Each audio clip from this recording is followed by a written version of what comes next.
You know, usually when we talk about medical diagnoses or like forensic science, there's this comforting expectation of precision. Right, yeah. Yeah. Like it's an exact science. Exactly. It feels almost like engineering. You know, you break your arm, the x-ray shows that jagged white line, and the doctor just points at it and says, there it is. That's the problem. It's completely binary. Like it's broken or it's not broken. You just see the evidence with your own eyes, and the solution is super clear. Right. Well, welcome to today's deep dive, because we are going to look at what happens when that metaphorical x-ray machine is just completely shattered. Yeah, totally broken. Because we know you're here because you want to get past that surface level, highly sensationalized true crime entertainment that is just absolutely everywhere these days. Oh, it's inescapable. It really is. And, you're looking for the hard science, the actual statistics and the psychology of how investigators actually try to categorize the mind of a killer. Which is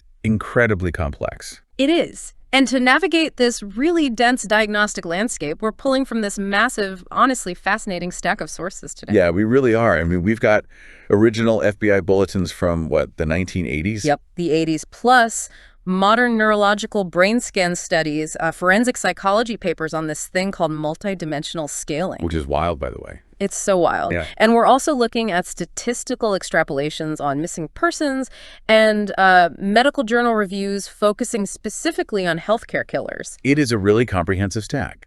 And, it forces us to confront just how much of what we think we know is based on, really flawed foundations. Oh, absolutely. Because if you consume any media about tracking down serial offenders, you probably just operate under the assumption that the system is, perfectly scientific. Right, like the classic TV trope. Exactly. The brilliant profiler who just walks into a crime scene, squints at the blood spatter, and instantly knows, the killer's exact age, their occupation, and, their relationship with their mother. Right, yeah. It's a great narrative device for a scriptwriter, but looking at the sources, that entire framework is just a highly dramatized version of a concept established way back in 1985. Yeah, by the FBI's behavioral science unit at Quantico. Right. They developed this foundational organized versus disorganized dichotomy, and the theory essentially argued that a crime scene acts like a psychological fingerprint of the offender's personality. And, on a superficial level, the traits they outline do seem to make logical sense. Sure, they sound good on paper. Right. The FBI proposed that an organized killer is someone with a high IQ. They're socially adept. They meticulously plan the crime. They bring their own weapon to the scene. And crucially, they take that weapon with them when they leave to hide the evidence. Right. And then meanwhile, the disorganized killer is pitched as the exact opposite of that. Yeah, total contrast. This profile suggests someone with a below average IQ who is socially inadequate, highly impulsive, leaves this totally chaotic and messy crime scene, and typically uses a weapon of opportunity. Just grabbing whatever heavy object happens to be lying around. Exactly.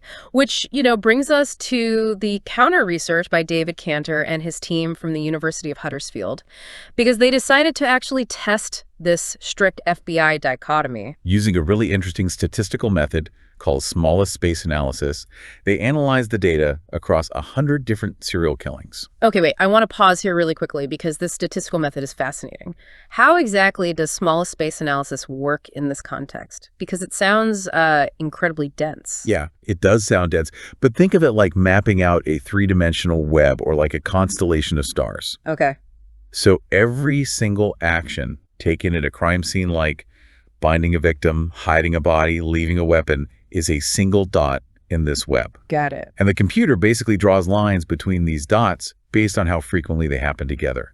So if two behaviors almost always occur in the exact same crime scene, they're pulled closer together right in the center of the web. Oh, okay. And if a behavior is rare? If it's rare or super unique, it gets pushed way out to the far edges of the constellation. Okay, so what actually happened when Cantor mapped out the FBI's strict, organized, and disorganized traits? Well, the web completely destroyed the FBI's dichotomy. Wow. Yeah. Cantor's team empirically proved that this strict division is basically a myth. When you look at the center of that web, the thickest, most common connections, almost all serial killers share those organized traits. Wait, almost all of them? Almost all of them. The vast majority hide the body. The vast majority bring a weapon, and take it with them. Right. Well, because it's a survival mechanism, right? Not a personality quirk. Exactly. If you want to become a serial killer, meaning you kill multiple times over a period of weeks or years, you fundamentally just have to avoid getting caught. Yeah, it's just logistics. Right. Concealing your crime isn't a sign of being some brilliant mastermind. It's literally just the baseline requirement for getting away with murder long enough to strike a second time. That is the crucial insight here. The so-called organized traits are really just the core mechanics of evading law enforcement. Right. The real psychological differences between these offenders don't actually lie in how organized they are. The individual pathology, the real sickness, actually leaks out in how they are disorganized. Meaning, like, the variation shows up when they lose control. Exactly. Do they mutilate the body? Yeah. Because that shows a hyper-focus on the victim themselves as the object of their rage or desire. Right. Or do they just completely ignore the body and instead plunder and ransack the victim's belongings? That shows a completely different psychological focus entirely. Wow. So the disorganization is the true signature, not the organization. I have to throw some heavy criticism at the FBI's original 1985 methodology here, because when you look at the foundation of that model and the sources, it was incredibly shaky. Oh, absolutely. It was not rigorous at all. Right. It wasn't based on some massive randomized data set. It was based on this totally unstructured ad hoc interview process with just 36 incarcerated killers. Just guys who are already caught. Exactly. Law enforcement literally just went into prisons and talked to 36 guys who were already caught and who just agreed to speak with them. Yeah. I mean, basing a universal psychological profile on 36 guys who agreed to talk to you is like, it's like asking 36 lottery winners for universal financial advice. That is a perfect way to put it. You aren't getting a random sample, you're just getting a self-fulfilling prophecy. Yeah, they went in looking for a pattern to fit their existing theory, rather than letting a broad set of data build the theory for them. It's a classic case of confirmation bias baked right into a foundational investigative tool. Okay, so if behavioral profiling from crime scenes is this flawed and full of confirmation bias, it makes sense that researchers wanted to look directly inside the offender's head. Right. Move away from the scene and look at the person. Exactly. If behavior is just an evasion tactic, can biology or like diagnostic psychology give us a more accurate profile? So let's talk about the physical brain of a killer. So when analyzing the mind, one of the primary tools experts lean on is the Hare Psychopathy Checklist Revisited, which is often just called the PCLR. Okay. It's a 20-item clinical scale that scores an individual up to 40 points, and it measures specific psychopathic tendencies. Like what kind of tendencies? It evaluates traits like superficial charm, a grandiose sense of self-worth, pathological lying, and just a complete lack of remorse or guilt. But checking boxes on a behavior list is still, relying on observation. Looking at the actual neurological wiring is a completely different ballgame. Oh, totally. And our sources detail this incredible, honestly, almost unbelievable study by a neuroscientist named Jim Fallon. Yes, this study is wild. It really is. He spent 20 years looking at the PT scans of psychopaths' brains to see if there was a physical, biological root to their behavior. Right, he was analyzing thousands of scans, looking for any kind of pattern. And during this massive research project, he was also doing a separate, completely unrelated study on Alzheimer's disease. Right, using his own family's brain scans. Exactly. He was using brain scans of his own family members. Yeah. So he's serving as a blind control, right? Reviewing these scans without knowing whose they were. And he pulled up a scan that looked horrifically abnormal. It looked exactly like the psychopathic murderers he had dedicated his life to studying. Yeah, the scan showed massive dead zones in the orbital cortex. And when he broke the blind code to see which, unfortunate subject possessed this deeply troubling brain anatomy, he discovered it was his own scan. Yeah, his own brain. I mean, that is the kind of twist you'd reject from a movie script for being way too on the nose. It really is. His own brain showed the exact same low orbital cortex activity as the killer's. And to put this in context for you listening, the orbital cortex is the area of the brain sitting just above the eyes. Right. It is essentially the braking system for your impulses. It controls ethical behavior, moral decision-making, and suppresses primal urges. And finding this forced a massive paradigm shift in how the scientific community views that classic nature versus nurture debate. Yes. Well, having extremely low orbital cortex activity might biologically create a freewheeling personality, a high tolerance for risk, or sociopathic tendencies. That is the genetic biological baseline. Right. But Fallon's own life proved that biology alone doesn't automatically create a murderer. Because the literature is very clear on this. Not every serial killer is a psychopath, and certainly not every psychopath is a serial killer. Exactly. You can have highly psychopathic traits, complete with the brain anatomy to match, and become like a ruthless CEO, a high-stakes emergency room surgeon, or a brilliant neuroscientist. Right. The prevailing scientific consensus now is that this biological predisposition requires severe environmental triggers to actually forge a killer. Right, like trauma. Yeah. We're talking about profound childhood trauma, physical abuse, or severe emotional neglect during those critical developmental years. You know, the best way I can conceptualize this is by comparing that brain scan to a high-powered sports car engine. Oh, I like that. Having the brain of a psychopath just means you were born with an engine capable of incredibly dangerous speeds. It has this terrifying potential for destruction. Yeah. But your childhood, your environment, the love and stability you experience, that is who is actually driving the car. Exactly.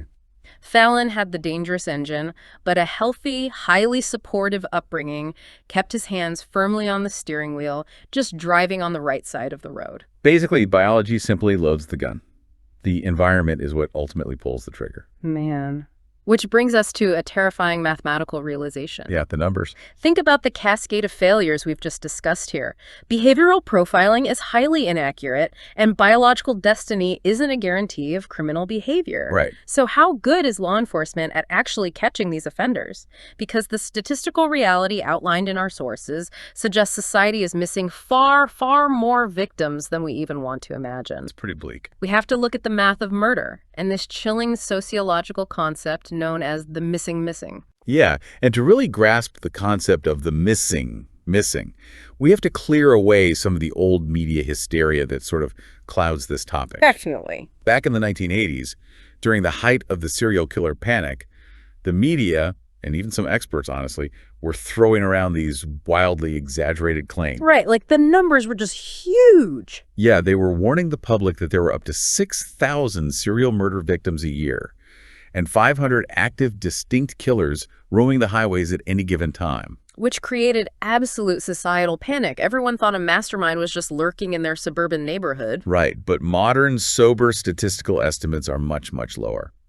Experts suggest the number of active, unapprehended serial killers in the U.S. is somewhere around 30 to 40 at any given time. Okay, that's a bit of a relief. It is, but here's the catch. While the 1980s numbers were vastly inflated, our current official numbers might be dangerously artificially suppressed. This is where researcher Kenna Quinnett's work becomes essential. She studies populations that fall completely outside the system. Right, the missing. These are victims who vanish, but are simply never reported missing to the authorities in the first place. Exactly. If nobody is looking for them, they never enter a database. A detective can't investigate a homicide if they don't even know a citizen is gone. Because killers adapt to their environment. They don't want to deal with the heat of a high-profile investigation. Sure. So they consciously target marginalized populations, a group unfortunately termed the less dead in criminological literature. We're talking about unhoused individuals, sex workers, undocumented immigrants, and chronic runaways. People whose sudden disappearance might easily be written off by society. Yeah, written off as them just moving on to another city or just getting lost in the system. And the math in Quinnett's research is staggering. It really is. By extrapolating data from the few missing persons reports we do have, alongside the volume of unidentified dead bodies in morgues, and statistically modeling misidentified dead bodies, she suggests law enforcement could be failing to count between 182 and 1,832 serial murder victims in the United States every single year. It's a massive blind spot. Okay, wait, I have to push back on the sheer scale of those numbers, though. Sure. When you hear up to 1,800 people a year, how is it mathematically possible for a modern, hyper-connected society covered in surveillance cameras to just lose that many human beings without law enforcement noticing a massive, undeniable pattern? I know, it sounds impossible. That's equivalent to an entire small town just vanishing into thin air every 12 months. But it happens because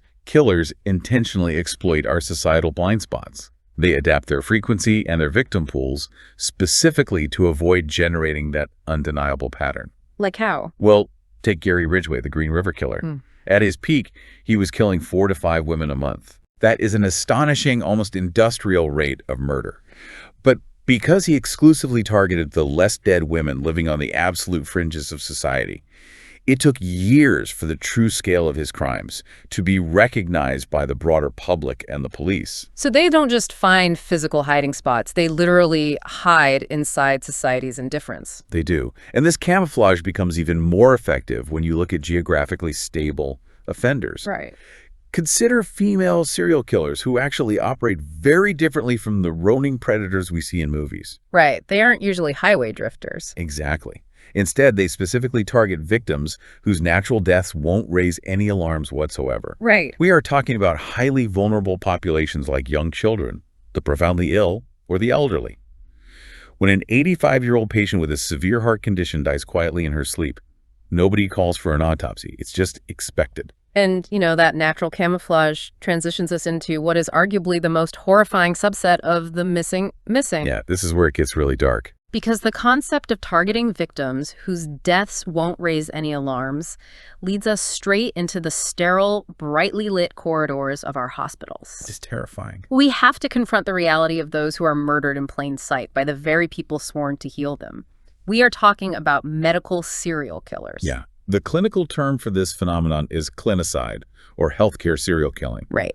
And just to be absolutely clear here, because it is very easy to conflate these issues, we aren't talking about a tragic surgical mistake.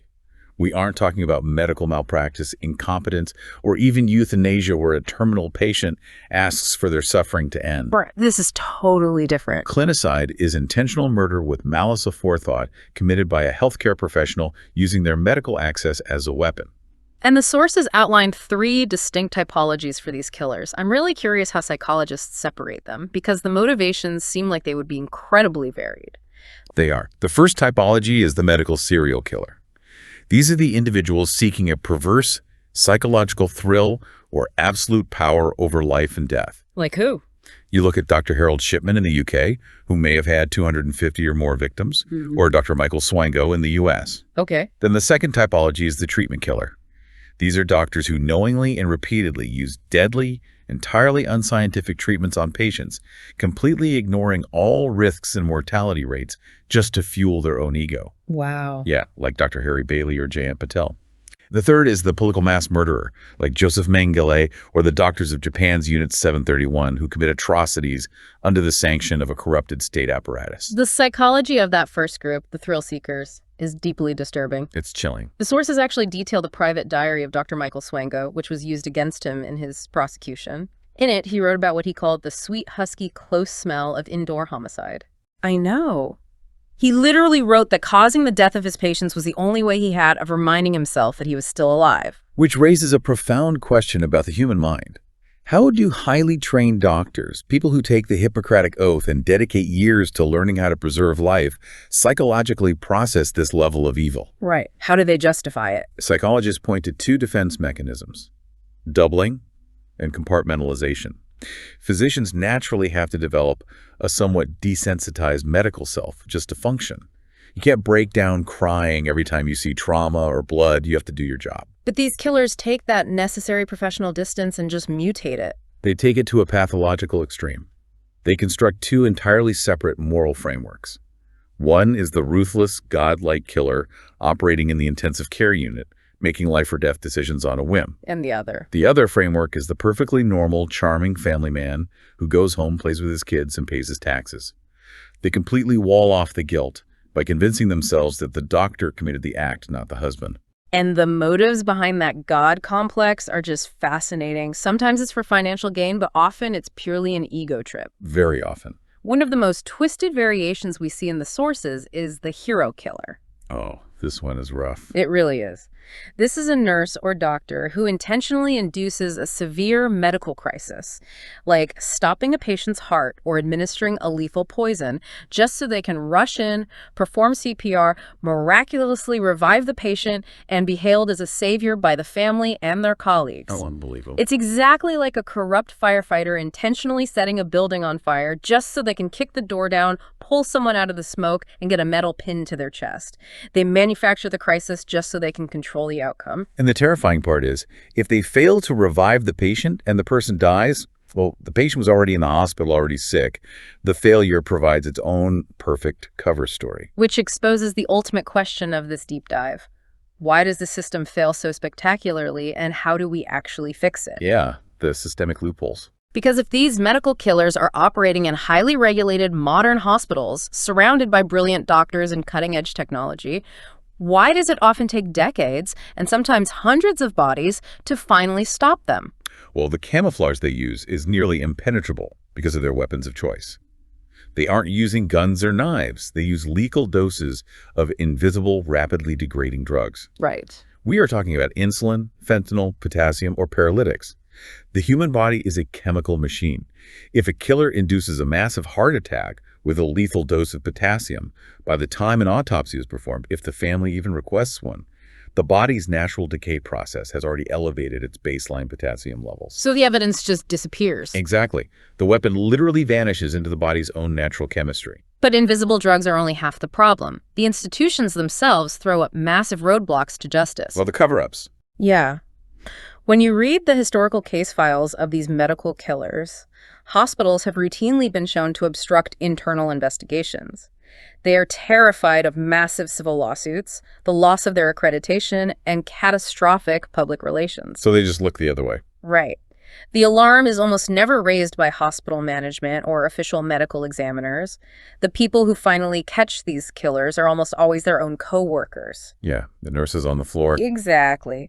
It's the nurses who start tracking statistical anomalies, realizing that every single time a specific doctor is on the night shift, the mortality rate mysteriously spikes. And to close these loopholes, our sources point to several necessary systemic solutions that hospitals really must adopt. Okay, let's hear them. First, incredibly strict, independently verified background checks.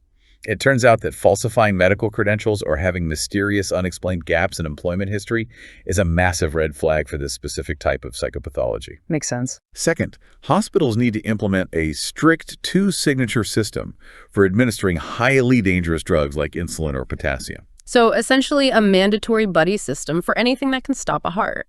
Exactly that. And third, there needs to be a complete philosophical overhaul of morbidity and mortality meetings. The M&M meetings where hospitals review patient deaths. How so? Currently, they operate under a highly protective no-blame culture. The idea is to encourage doctors to admit honest mistakes so the whole institution can learn and improve. But the moment malice or intentional harm is suspected, that protective no-blame shield has to be immediately pierced by law enforcement. But, even if law enforcement gets involved, I keep thinking about the legal reality of actually prosecuting this in a courtroom. It's incredibly difficult. Right, because the legal system struggles deeply with the concept of reasonableness in medicine. If a patient is lying in the ICU, already critically ill with multiple organ failure, and a doctor administers a drug that ultimately stops their heart, how does a prosecutor prove beyond a reasonable doubt that the doctor's action was intentional, malicious murder, and not just a tragic, chaotic human error made under extreme pressure? That is the exact reason healthcare killers are considered the absolute hardest class of criminals to prosecute. Proving intent in an environment where death is a daily occurrence is a monumental task. I can imagine. But to prove implied malice, prosecutors have developed a brilliant counterintuitive strategy. They've learned that they shouldn't just look at the dead victims. They actually have to subpoena the records of the doctor's successful patients. Wait, that is fascinating. So they look at the people the doctor actually saved to prove the murder? They do. Because if you can show a jury that this specific doctor has a long documented history of making highly competent, complex, life-saving decisions for patients with the exact same critical illness. Oh, I see where this is going. Right. Then their sudden, inexplicable poor decision to administer a lethal dose to a similar patient can no longer be written off as mere incompetence or a simple mistake.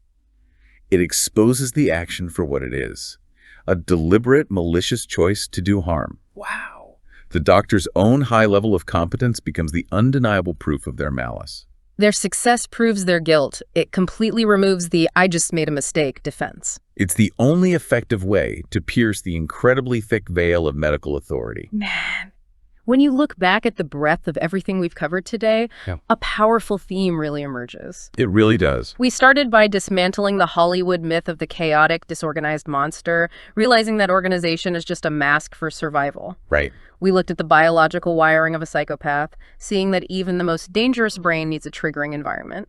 We confronted the tragic math of the missing, realizing that predators hide in society's indifference. And finally, we pulled back the curtain on our healthcare system, exposing how the ultimate monsters use professionalism and institutional cowardice as their ultimate camouflage. The monster isn't always hiding in the shadows. Very often, they're standing right in front of us, wearing a lab coat, protected by the very systems designed to keep us safe. And that connects directly back to why you listen to deep dives like this one. Understanding these mechanisms means moving past the cheap sensationalism of true crime media and recognizing what actually keeps a society safe. Exactly. It highlights the vital importance of rigorous data tracking, challenging institutional authority, and demanding transparency. Critical thinking isn't just an academic exercise, it's how we protect the most vulnerable people in our communities. Well said. Before we wrap up, we want to leave you with one final, incredibly chilling fact from the sources to mull over. Recently, during a massive legal investigation in Germany, authorities ordered the exhumation of over 100 suspected medical murder victims. This part is wild. When they cross-referenced the bodies with the paperwork, they found glaring, deliberate errors in the official death certificates. Remember, the ultimate gatekeeper to any police investigation is that single piece of paper. Yeah. If the doctor writes that the patient died of natural causes, the police never even open a file. The system moves on. So, what happens to the concept of justice when the serial killer is the exact same person holding the pen, legally authorized to write the cause of death? It basically creates a closed loop where the crime effectively ceases to exist. Think back to the beginning of our deep dive. We talked about that expectation of precision in medicine, the comforting idea of a doctor pointing at a clean binary X-ray to diagnose the problem. But when you step into the world of clinicide, the diagnostic landscape isn't just murky. Sometimes the person holding the X-ray up to the light is the exact same person who broke the bone. Thanks for taking the deep dive with us. Keep questioning what you see.